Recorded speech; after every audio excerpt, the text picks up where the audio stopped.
Di episode yang kedua, kalian pasti udah penasaran banget apa yang sebenarnya penjara Abashiri udah siapin untuk Shiratori? Kita lanjutin ceritanya. Nah, kali ini penjara Abashiri udah menciptakan sebuah sel penjara yang dinamakan dengan sel anti Shiratori. Nah, seperti apa sel anti Shiratori ini ya? Nah, selnya itu kayak setiap sudutnya itu udah diciptakan buat anti karat. Pertama itu. Kedua, semua bagian yang terbuka seperti jendela yang menghadap keluar dan jendela kecil yang nempel di pintu buat ngintip kondisinya Shiratori biasanya, itu udah dipasang jeruji besi dan dibuat lebih kecil dari badannya Shiratori. Sehingga kalaupun Shiratori berhasil ngebuka jeruji besinya, dia tetap nggak bisa keluar karena celahnya yang terlalu kecil. Yang ketiga, Shiratori dipasangi oleh sebuah borgol khusus yang nggak ada lubang kuncinya. Bayangin ya, jadi dulu kan ada lubang kuncinya, jadi bisa diakal-akalin sama Shiratori. Tapi kali ini borgol ini khusus banget buat Shiratori dan diciptakan nggak ada lubang kunci. Serta sekarang tangannya dikebelakangin. Kalau dulu itu kan begini. Nah sekarang itu diborgolnya ke belakang. Nah jadi ini makin mempersulit Shiratori untuk melakukan apapun untuk melarikan diri. Nah nggak cuma tangannya doang yang diborgol, kakinya pun juga diborgol dan dipasangi beban seberat 20 kilo. Dan borgol khusus ini untuk tangan dan kakinya itu cuma bisa dibuka oleh ahli borgol atau ahli besi yang menciptakan borgol ini gitu ya. Yang datang cuma beberapa minggu sekali. Dan bahkan pas mereka nyampe di penjara dan mau ngebuka borgolnya, itu butuh waktu 2 jam. Ahlinya borgol butuh waktu 2 jam. Jadi kompleks banget borgol yang dipakai buat Shiratori. Nah, Shiratori ini baru bisa mandi kalau borgolnya dilepas. Sedangkan ahli borgolnya ini baru datang beberapa minggu sekali. Jadi dia baru bisa mandi itu beberapa minggu sekali doang. Dan luka di tangannya karena lecet-lecet sama borgolnya itu udah mulai busuk karena jarang dibersihkan dan mulai keluar belatung. Nah, porsi makannya Shiratori juga dikurangin supaya dia itu nggak punya tenaga buat melarikan diri. Jadi bayangin aja udah suhunya di bawah 0 derajat, dipakein borgol khusus. Sekarang porsi makannya dikurangin. Jadi Shiratori ini di musim dingin ini udah pasrah karena menurut dia ini udah terlalu berlebihan. Nah, entah bagaimana ceritanya, dia akhirnya berhasil melewati musim dingin dengan selamat dan mulai masuk ke musim semi. Nah, di musim semi ini dia mulai dapat kekuatannya lagi. Tapi apa yang bisa dilakukan Shiratori? Nah, akhirnya setelah berbulan-bulan lewat, ya biasa aja, nggak ada yang mencurigakan, nggak ada yang aneh-aneh. Tapi suatu malam, sipirnya itu kan pas lagi jaga. Dan dia lagi di kantornya gitu ya. Dia dengar ada suara langkah kaki di atap. Samar-samar gitulah. Nah, dia akhirnya reaksi pertamanya pasti langsung ngecek semua sel narapidana dong. Dia cek semua sel tahanannya.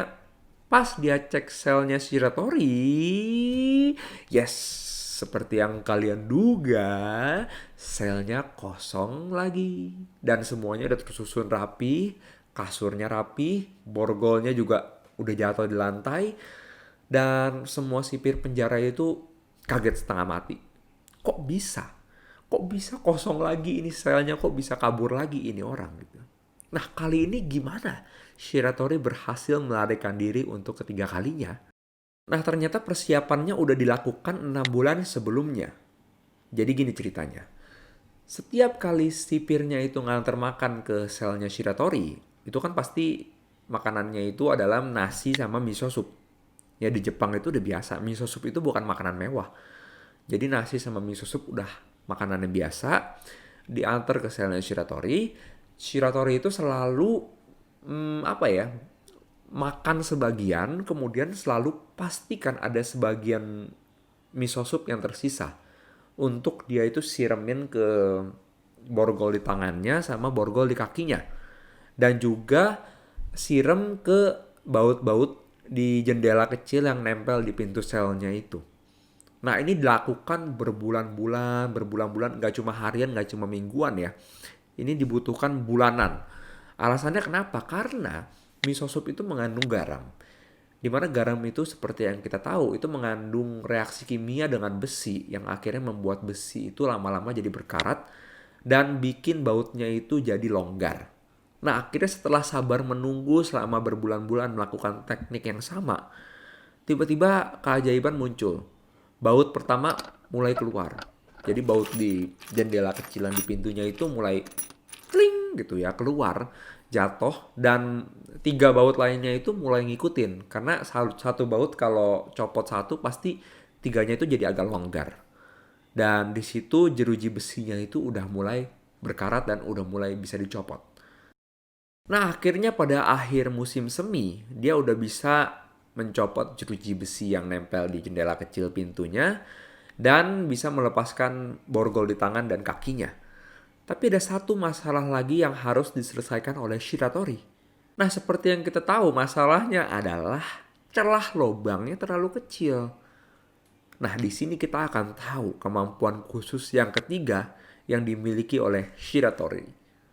Nah, ternyata Shiratori memiliki kemampuan khusus untuk menggerakkan sendi-sendi tulangnya sesuai dengan keinginannya. Artinya gimana? Gini, kalau kalian sering nonton film di mana penjahatnya itu diborgol dan waktu dia ingin melarikan diri, dia harus matahin tulang di jempolnya supaya tangannya itu bisa molos keluar dari borgolnya.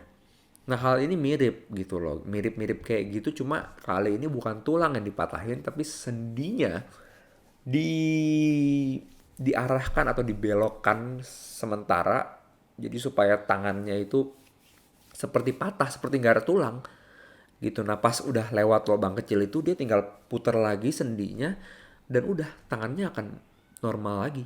Nah, sebenarnya ini adalah teknik yang sederhana kan, dimana kalau kalian biasanya olahraga terus kalian terkilir atau ankle, nah guru olahraga kalian atau teman kalian yang paham basic medis gitu ya, dia bakal langsung, misalnya kalian ankle ke kanan, ya dia bakal langsung arahin ankle kalian atau sendi kalian itu ke kiri gitu, jadi berlawanan. Nah, ini kan sebenarnya harus cepat dilakukan, gak boleh kelamaan. Jadi pas ankle langsung arahin balik gitu. Nah, semua orang mungkin tahu teknik ini tapi belum tentu berani melakukan. Nah, inilah yang dilakukan oleh Shiratori dan akhirnya begitulah dia molos, dia lewat dari lubang kecil yang ada di pintunya dan melarikan diri untuk ketiga kalinya. Nah, sipir-sipir di penjara Abashiri sebenarnya nggak terlalu khawatir dengan insiden melarikan dirinya Shiratori. Mereka pikir di sekelilingnya penjara Abashiri itu kan dikelilingi oleh gunung. Gunung-gunung ini cukup liar, cukup berbahaya, dan mereka pikir kalau mereka nggak bisa menemukan Shiratori, ya paling Shiratori udah dimakan sama hewan-hewan liar di gunung-gunung tersebut. Nah, tapi untungnya ternyata Shiratori masih hidup dan dia menemukan sebuah tambang yang udah lama ditinggalkan di gunung itu. Dan dia mulai hidup dari hewan-hewan liar atau tumbuhan-tumbuhan liar. Dan ya, hidupnya masih stabil dan aman. Nah, akhirnya selama 1 tahun hidup seperti itu, terisolasi dan harus berburu makanan setiap harinya, Shiratori ini mulai merasa bosan. Jadi dia mulai turun gunung dan mulai menghampiri desa terdekat untuk mencari tahu informasi apapun terkait perkembangan dunia sekarang. Nah, di desa itu dia menemukan sesuatu yang sangat mencengangkan buat dia. Nah, dia melihat bahwa di desa itu cewek-cewek Jepang itu udah mulai gandengan tangan sama bule-bule Amerika. Dan mulai ada poster-poster yang tulisannya pakai bahasa Inggris. Dan juga semua propaganda perang seperti poster, seperti banner, semuanya itu hilang. Udah nggak ada.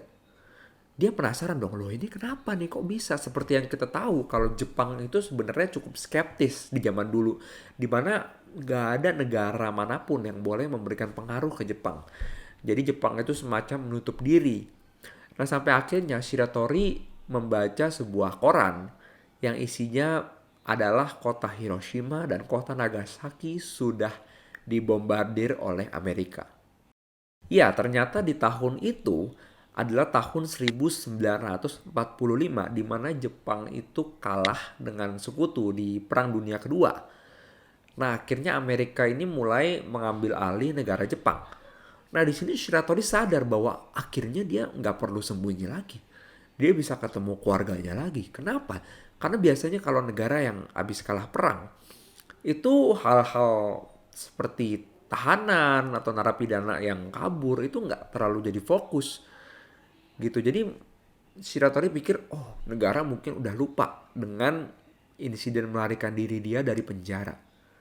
Nah, akhirnya Shiratori memutuskan untuk memulai perjalanan ke selatan. Dia pengen ketemu keluarganya. Jadi dia turun gitu ya dari utara ke bawah. Dia mulai perjalanan selama 50 hari, dia akhirnya sampai di Sapporo. Nah, di Sapporo ini dia merasa lapar sepanjang perjalanan. Jadi dia berkeliling, dia melihat sebuah perkebunan dan dia melihat ada tomat. Tomat yang seger banget, dia tergiur dan akhirnya dia mau makan tomat itu. Nah, di sini adalah kesalahan terbesar yang akan dilakukan oleh Shiratori. Nah, di sini petaninya ini ngeliat Shiratori ini mau ngambil buah tomatnya. Nah, dia pikir ini adalah pencuri lokal. Dan di situ sempat terjadi perkelahian dan menyebabkan si petaninya ini tertusuk benda tajam secara nggak sengaja dan akhirnya meninggal. Nah, awalnya polisi cuma menerima laporan bahwa ada kasus pembunuhan di sekitar perkebunan itu. Dia nggak tahu tersangkanya adalah Yoshie Shiratori, seorang buronan yang berhasil melarikan diri dari penjara beberapa kali. Nah, akhirnya Shiratori ini dijatuhi hukuman mati oleh pengadilan Sapporo dan ditempatkan di penjara Sapporo. Nah, karena penjara Sapporo udah tahu reputasi Shiratori yang berhasil kabur 3 kali di penjara sebelumnya, jadi dia dikawal oleh 6 penjaga selama 24 jam secara ketat. Nah, untuk info tambahan, sebenarnya Shiratori ini udah membela diri di pengadilan dengan berkata bahwa perkelahian itu terjadi karena pembelaan diri. Jadi dia membunuh itu bukan karena sengaja membunuh, tapi itu adalah bagian dari membela diri. Tapi tetap aja pengadilan nggak terima alasan itu dan tetap dijatuhi hukuman mati. Nah, di penjara Sapporo ini mereka udah belajar kalau Shiratori ini bukan tahanan yang biasa. Akhirnya mereka memperkuat dindingnya, terus jendela angin dan jendela yang nempel di pintu selnya itu dibuat lebih kecil dari kepalanya. Jadi bukan badannya lagi. Karena belajar dari penjara Abashiri bahwa Shiratori itu bisa menggerakkan sendi-sendi tulangnya, kali ini dia nggak mungkin bisa menggerakkan tulang-tulang atau sendi-sendi di tengkoraknya. Jadi sudah semua lubang dibuat lebih kecil dari kepalanya, terus sudah dijaga oleh 6 penjaga khusus selama 24 jam. Nah, sipir-sipir penjara di sana tuh udah pede banget lah bahwa Shiratori ini nggak bakal bisa melarikan diri lagi. Bahkan saking percaya dirinya, mereka itu nggak ngeborgol Shiratori kayak di penjara-penjara sebelumnya. Jadi dibiarin aja dalam sel, bebas tangannya tanpa borgol. Nah, Shiratori sadar kalau sebenarnya dia itu udah nggak muda lagi dan dia itu udah capek dengan hidup pelarian seperti ini. Nah, bahkan sebentar lagi mau musim dingin. Dia itu udah desperate banget. Bahkan penjaganya sering bilang kalau Shiratori itu sering bengong, sering murung, dan sering dipanggil dari luar selnya gitu ya. Dan Shiratori itu masih tidur di kasurnya, depresi, dan gak pernah mau bangun kalau dipanggil sama penjaganya. Nah, hal ini terjadi selama berhari-hari, berminggu-minggu, hingga berbulan-bulan. Lalu pada suatu hari, penjaganya itu yang biasa ngejagain dia, itu manggil Shiratori dari luar sel. Ya kayak biasalah ngecek kondisi si tahanannya itu. Woi, Shiratori, bangun. Woi, bangun, woi. Woi. Ya kayak gitu ya. Nah, tapi nggak ada jawaban sama sekali. Nah, akhirnya si penjaganya ini capek kali ya. Dia akhirnya buka pintu selnya, masuk ke selnya. Pas dia buka selimutnya Shiratori, ternyata kosong. Hanya ada tumpukan kayu untuk mengelabui si penjaganya itu. Nah, penjaganya ini shock setengah mati. Kali ini gimana caranya Shiratori berhasil melarikan diri lagi ya? Ingat nggak waktu gue ceritain kalau penjaganya sering bilang kalau Shiratori itu kelihatan kayak depresi, kelihatan murung dan kayak orang yang udah putus asa gitu ya. Dipanggil-panggil namanya nggak mau nengok. Nah, hal-hal itu sebenarnya hanyalah acting. Jadi Shiratori ini pengen mengelabui petugasnya supaya mereka itu pikir kalau Shiratori ini udah nggak mungkin lagi melarikan diri. Sudah putus asa, tapi sebenarnya dia udah punya rencana dari awal. Sebenarnya sipir-sipir penjara di Sapporo ini udah khawatir kalau Shiratori ini mungkin kabur lewat jendela luar atau lewat jendela yang nempel di pintu selnya itu. Atau mungkin kabur lagi lewat atap. Tapi mereka lupa ada satu hal yang mereka itu nggak perkirakan. Bagian bawah. Nah, makanya semua jendela, semua atap, dinding, semua dilapisi oleh bagian-bagian yang kuat seperti besi. Tapi bagian bawahnya itu tuh sebenarnya masih sederhana dan nggak pernah diotak-atik dan masih bagian seperti kayu gitu. Memang nggak mudah untuk mencopot bagian kayunya, tapi seperti yang kita tahu itu adalah Yoshie Shiratori, di mana dia berpengalaman melarikan diri beberapa kali menggunakan barang-barang di sekitarnya. Nah, di sini Shiratori menggunakan benda-benda yang tajam yang dia temukan di sekitar penjara untuk mencongkel kayunya dan kemudian menggunakan mangkok miso supnya itu untuk menggali tanah supaya bisa kabur lewat bawah. Nah, Shiratori ini konsisten setiap hari mengerjakan sedikit demi sedikit mencongkel kayunya supaya bisa lepas. Dan waktu ada penjaga yang datang untuk ngecek kondisinya, Shiratori bakal berhenti kerja dan menutupi pekerjaannya itu dengan kasur lipatnya atau yang dikenal dengan nama futon. Nah, hal ini dilakukan selama kurang lebih 1 bulan sampai akhirnya Shiratori ini berhasil mencopot lapisan kayu pertama kemudian menggali tanahnya supaya bisa keluar dari daerah penjara Sapporo. Nah, penjaga atau sipir-sipir yang ngejagain si Shiratori ini pikir ya selama 1 bulan ini nggak ada hal-hal yang mencurigakan. Jadi mereka udah percaya diri banget kalau mereka itu udah menjaga Shiratori dengan ketat. Nah, Shiratori juga sengaja melakukan rutinitas kalau setiap kali dia dipanggil sama petugasnya, dia itu sengaja kan di kasur, murung, terus nggak mau jawab gitu. Paling udah 10 kali dipanggil, baru dia bilang, hmm. Ya, kira-kira kayak gitu ya. Nah, ternyata rutinitas ini punya tujuan supaya waktu dia beneran kabur dan si penjaganya ini mau manggil nama Shiratori, biasanya ngecek kondisinya beberapa menit sekali gitu ya. Pas dipanggil, yang nggak dijawab, ya mungkin petugasnya pikir, oh ya biasanya juga seperti itu, dipanggil nggak dijawab. Ternyata pas beneran kabur ya lumayan bisa mengulur waktu Shiratori untuk kabur lebih jauh. 1 tahun setelah insiden melarikan diri si Shiratori dari penjara Sapporo, dia itu duduk di taman. Dia kayak, gitu ya, capek. Lelah, melarikan diri mulu. Capek siklusnya lari ketangkep. Ya akhirnya dia duduk di taman, tiba-tiba ada seorang polisi yang duduk juga di bangku yang sama dan rokok di sebelah Shiratori. Nah, sebenarnya polisi ini nggak sadar kalau sebenarnya dia duduk di sebelah Yoshie Shiratori, seorang buronan yang berhasil kabur beberapa kali dari penjara. Dan polisi ini ngajak ngobrol si Shiratori. Dan Shiratori ini merasa canggung dan berusaha untuk menyingkirkan polisinya atau dia sendiri yang pergi dari situ tanpa mengundang rasa curiga si polisi itu. Tiba-tiba aja polisinya menawarkan sebatang rokok ke Shiratori. Nah, zaman dulu rokok itu adalah komoditas yang cukup mahal harganya sehingga Shiratori itu merasa tersentuh dengan apa yang dilakukan oleh polisi itu kepada dia. Nah, di sini dia itu benar-benar terharu dengan apa yang dilakukan polisi itu, bahkan sampai menitikkan air mata karena tidak ada penegak hukum yang memperlakukan dia sebaik itu. Ya seperti yang kita tahu lah ya, pengalaman-pengalaman dia kan dulu nggak enak banget sama penegak hukum, sering dipukulin sama sipir di penjara, terus bahkan kepala penjara yang dia pikir adalah orang baik itu mengkhianati dia. Jadi hal tersebut benar-benar menyentuh hati Shiratori. Nah, saking terharunya, dia bahkan ngomong ke polisi kalau sebenarnya dia itu adalah Yoshie Shiratori, seorang buronan yang udah kabur dari penjara Sapporo dan bahkan udah kabur dari 4 penjara sebelumnya.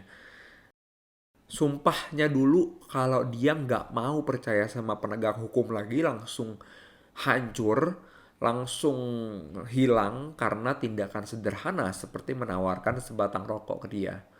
Dia tahu konsekuensinya kalau dia sebutin namanya ke polisi itu, tapi entah mengapa dia merasa lega udah ngelakuin hal itu. Dan tentu saja akhirnya dia ditangkap polisi dan dibalikin lagi ke penjara.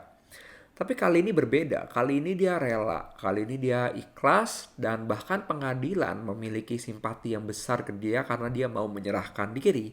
Dan selama proses melarikan dirinya dia nggak pernah sekalipun membunuh atau melukai sipir penjara. Bahkan kasus kematian si petani tomat yang dulu itu dianggap sebagai tindakan melindungi diri oleh pengadilan. Sehingga yang tadinya Shiratori dijatuhi hukuman mati, hanya dijatuhi hukuman sebanyak 20 tahun penjara. Bahkan lebih baiknya lagi, keinginan Shiratori untuk dipindahkan ke penjara di Tokyo, karena di Tokyo lebih hangat cuacanya, dikabulkan oleh pengadilan. Dan untuk pertama kalinya, dia diperlakukan baik sekali oleh para sipir di penjara Tokyo. Nah, akhirnya Shiratori menjalani masa hukumannya dengan damai di penjara, dan bahkan dia dinobatkan sebagai narapidana teladan. Dan hukumannya itu dikurangin dari yang 20 tahun menjadi 14 tahun. Dan akhirnya pada tahun 1961, dia akhirnya bebas murni menjadi manusia bebas seutuhnya dan kembali ke keluarganya di Aomori. Nah, sekian cerita amazing untuk hari ini. Gua harap kalian suka dengan semua cerita yang barusan gua sampaikan. Dan ya, kalau kalian suka, kalian boleh pencet like dan subscribe supaya kalian tahu waktu gua upload cerita amazing yang baru. Seperti biasa, sampai ketemu di video selanjutnya. Bye-bye.